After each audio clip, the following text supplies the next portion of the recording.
se proteger. Vem. Quando a gente procura um advogado, a primeira coisa que você tem que entender é o seguinte: o profissional tem que ter conhecimento técnico. É evidente. Tem que ter experiência na advocacia, na área preventiva. Ele precisa, por exemplo, apresentar um plano de execução para que a empresa possa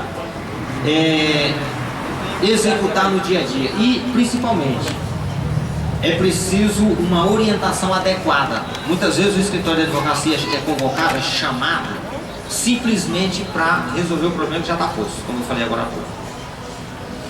Mas na advocacia preventiva, no dia a dia, você está ali monitorando a empresa. Ou seja, a empresa vai contratar um funcionário, precisa de um parecer que seja, de uma análise detalhada, de uma elaboração de um contrato com mais cuidado, porque tudo que você coloca no papel, no futuro pode se tornar um risco, e uma vez posto o risco, não tem a prevenção, não tem o cuidado, o resultado é prejuízo. E quando a gente fala, mas eu preciso de um escritório de advocacia que vai me orientar antes que o problema aconteça. Tá, que vantagem eu vou ter? Desomar, você tem alguma empresa? Duas empresas. Então tá bom, vou mirar em você agora. Olha só, evitar conflitos é o principal objetivo. Economia de processos na justiça, nem se fala, é excelente. Aumentar a probabilidade de você ganhar as ações judiciais.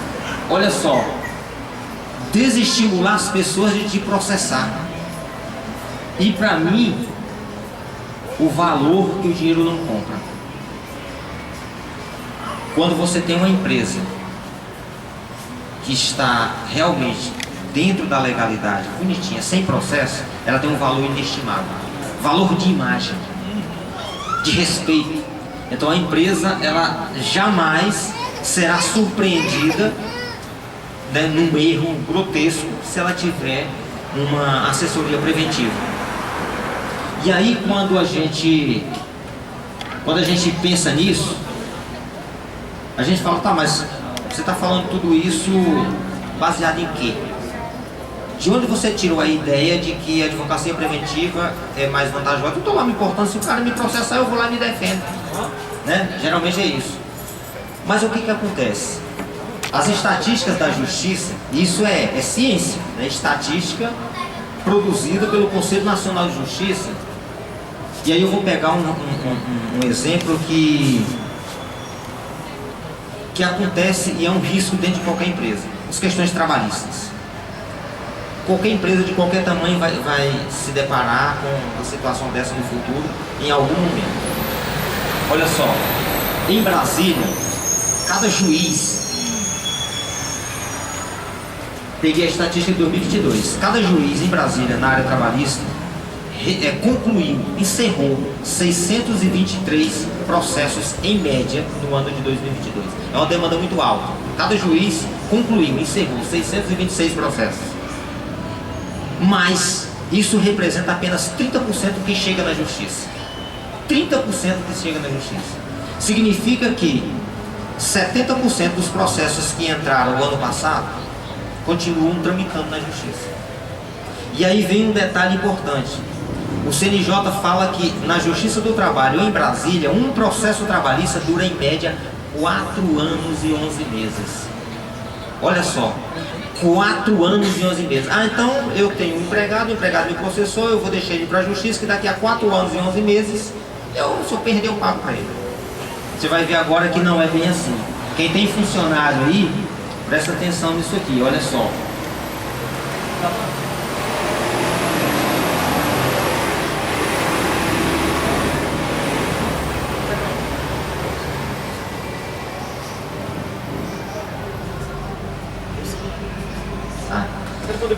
Não, beleza. Então o que acontece? Eu vou dar um exemplo prático aqui. Que aconteceu no meu escritório. Você tem funcionário? Tem funcionário? Tem não? Só ele mesmo. Ótimo. Você vai aprender você vai aprender a regra de ouro hoje. Regra de ouro. E se um dia você se deparar com um problema desse, você vai lembrar de mim. 2 casos interessantes. O meu objetivo aqui, na verdade, é mostrar para vocês o seguinte: a justiça é cara. A justiça é muito cara.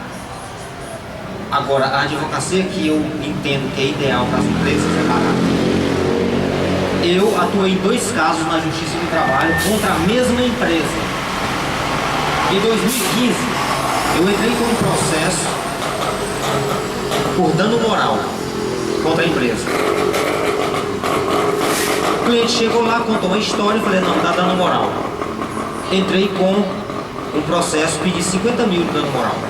Olha só, o processo tramitou de 2015 até 2021, viu, Patrícia? 2015 a 2021. 6 anos, acima da média do padrão de Brasília. Porque a empresa levou tudo que ela queria levar até a última instância. Quando voltou, discutiu, foi, pagou aquela multa só para subir. Não aceitou. Resultado, ganhei os 50 mil de indenização por dano moral em todas as instâncias. Não diminuí um centavo, da primeira à última. 50 mil. Quando foi em 2021, em pleno estouro da pandemia, o cara estava em casa desesperado, aí o dinheiro cai na conta. Olha que maravilha. Oh, que coisa boa. 50 mil de dano moral, só que a empresa teve que depositar 89 mil. De 50, pulou para 89 mil, com juros, multa, correção, um monte de coisa. Tudo bem. A empresa estava desprotegida. O funcionário cometeu uma idiotice lá e aí acabou resultando numa indenização por dano moral. Por culpa da empresa que não teve proteção. Curso. E aí o que acontece? Tempos depois, agora já em 2022, ou seja, o ano passado, início do ano passado, foi em maio do ano passado, um outro ex-funcionário dessa mesma empresa me procurou, contou uma história e eu dando moral. De novo, contra a mesma empresa? De novo, contra a mesma empresa, dando moral. Entrei com uma ação, pedi de novo 50 mil e mais algumas verbas trabalhistas que eu achava que tinha direito. Tudo bem. Nesse caso, era uma mulher, uma funcionária, no caso ex-funcionária, que tinha um filho especial, criança, 5 a 6 anos, especial, e ela precisava sair esporadicamente para cuidar do filho, levar o filho na clínica, no hospital, às vezes repetidamente acordar de manhã, o filho estava passando mal, levava para o hospital, às vezes saía no meio do dia, levava para o hospital, e tinha essa rotina cheia de instabilidade. Não tinha ela não conseguia trabalhar tranquila. Por conta disso, a empresa demitiu dizendo que ela não estava produzindo o que a empresa gostaria em relação às outras mulheres que não tinham filho, não tinham nenhum impedimento e que trabalhavam com mais tranquilidade. Quando eu ouvi a história, eu falei, 50 mil de dano moral, mais algumas verbas. No primeiro dia, primeira audiência, a mesma advogada de tantos anos atrás chegou e falou, não, hoje eu quero fazer uma proposta. Qual a proposta? 15 mil. Não. Fomos para a segunda audiência, prova, testemunha e etc. Depois que a gente concluiu a fase de testemunhas e documento e tudo mais, a empresa veio e falou, tá, eu pago 50 mil de indenização por dano moral. Eu falei, não, agora eu não quero. Eu quero 50 mil e mais alguma coisa. Tá, qual a proposta qual a sua proposta? 150 mil. Não. Então tá, contra a proposta 130, fechamos em 120. A mesma empresa, 120 mil, fechamos um acordo. Porque ela já ficou com medo de subir até as últimas instâncias, voltar e virar 50 mil, virar 300. Resultado, a mesma empresa, num pouco intervalo de tempo, teve que desembolsar mais de 200 mil reais por conta de dano moral. Mas sabe o que me chama a atenção? É que essa mesma empresa, passando por situações anteriores, não teve o cuidado de adotar medidas e consultar, por exemplo, um advogado para saber como é que eu faço para demitir uma funcionária que está me trazendo prejuízo na produtividade dela. Bem, existe maneira de você demitir sem discriminar, sem deixar transparecer que é porque a situação da mulher está prejudicando a empresa. Tem como você fazer isso, mas ela não quis. Resultado: 120 mil reais numa ação trabalhista, indenização por dano moral e mais algumas coisinhas. E sabe o que nos chama a atenção? O que nos chama a atenção é que a legislação trabalhista é a mesma para pequenas, médias e grandes empresas. Então, se você contratar o seu primeiro funcionário,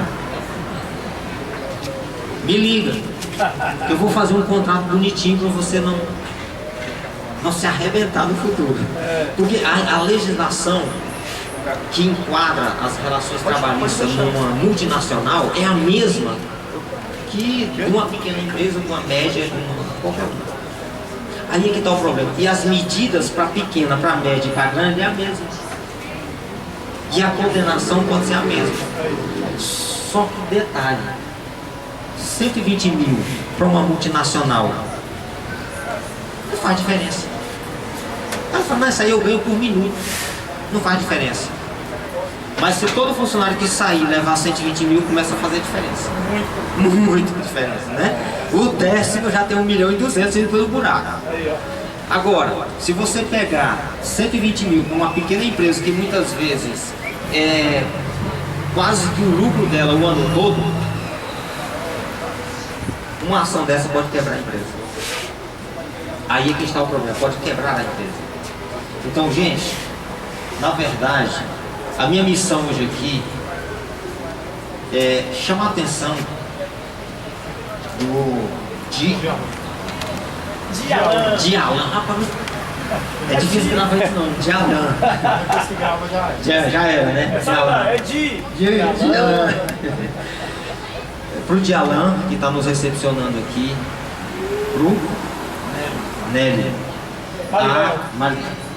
Isso aí é a contadora. A contadora sabe o que eu estou falando. Então fala de dinheiro, fala bem. Só que a planilha de contabilidade não aparece lá os cursos advocatícios antes, né? Só depois que a bomba chega, né? Gastou, tem que colocar na planilha. Mas antes não. Na redução de curso, o primeiro a se acordar é o advogado. Deveria ser o último, viu?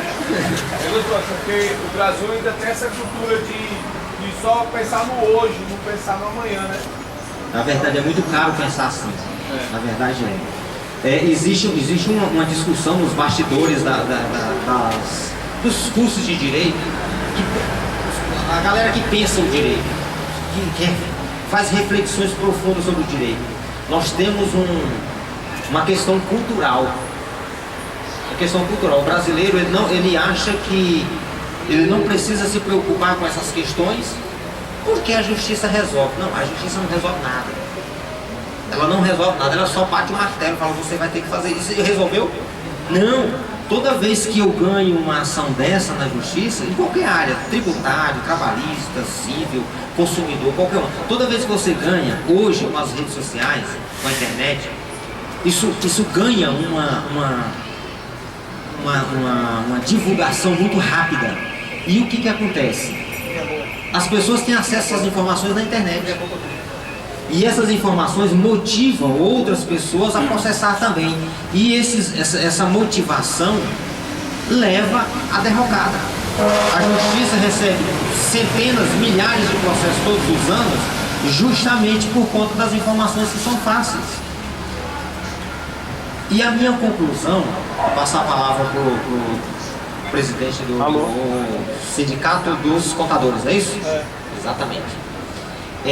A minha conclusão aqui, gente, é que a advocacia empresarial preventiva, ela é um excelente investimento para qualquer empresa, de qualquer tamanho, de qualquer segmento, não importa, de qualquer cidade. quando você pensa que a tua empresa vai gastar muito pouco para se proteger em relação ao custo que ela tem de uma condenação, pronto, você vai se convencer que é melhor você ter um advogado parceiro, trocando ideias e monitorando a tua empresa, do que você se deixar levar pela sorte. E aí, para fechar minha fala, a empresa tem duas opções. Ela vai na sorte, tomara que ninguém nunca me processe, e se alguém me processar, que eu tenha sorte de não encontrar um advogado que conhece a advocacia preventiva. Por quê? Se eu der esses dois azares de ser processado e ainda encontrar alguém do outro lado que conhece, a gente que sabe como proteger a empresa, você vai em cima do erro. Vai em cima do erro. Só pela forma que a pessoa traz o problema no nosso escritório, a gente já sabe que aquela empresa não tem medida preventiva. Aí o cara fala, não doutor, mas eu trabalhava de 7 às 12, tirava 15 minutos de almoço e depois ia até não sei que hora, e depois o patrão falava para mim até não sei que hora, e sábado até não sei que hora, e aí, ou seja, você, rapaz, não tinha folha de ponto? Não, de vez em quando eu assinava. Aí o que o advogado vai fazer? Trabalhava de tal hora, não tirava folga, ainda não recebia a hora corretamente, e no sábado e no domingo, e não sei o que, não sei o que. Aí a empresa não tem uma folha de papel. Uma folha de papel. E essa folha de papel, no processo, vale muito. Então, se a empresa não consegue provar que pagou, ou não consegue provar que o funcionário está mentindo na justiça, simplesmente vai pagar a conta. E muitas vezes a empresa nem estava devendo tanto, mas como não tinha uma folha de papel, que agora não é nem papel, é apenas um arquivo em PDF. Só isso. E isso, gente, independentemente do tamanho da empresa, da quantidade de funcionários, saibam que aquela máxima de é melhor prevenir do que remediar se aplica perfeitamente na advocacia. Então é isso.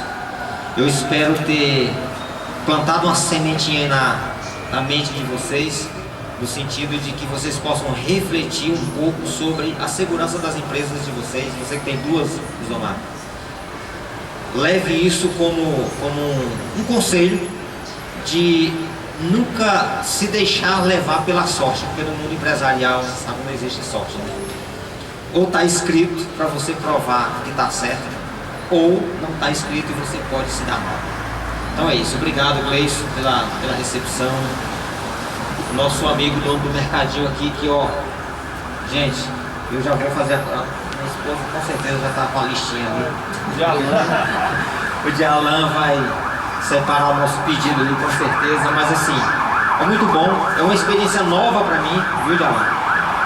Uma experiência muito boa. Falar num ambiente que não é muito comum para nós advogados. Isso é uma inovação, tá? É uma inovação. Isso é muito bom e estou disponível aí para bate-papo.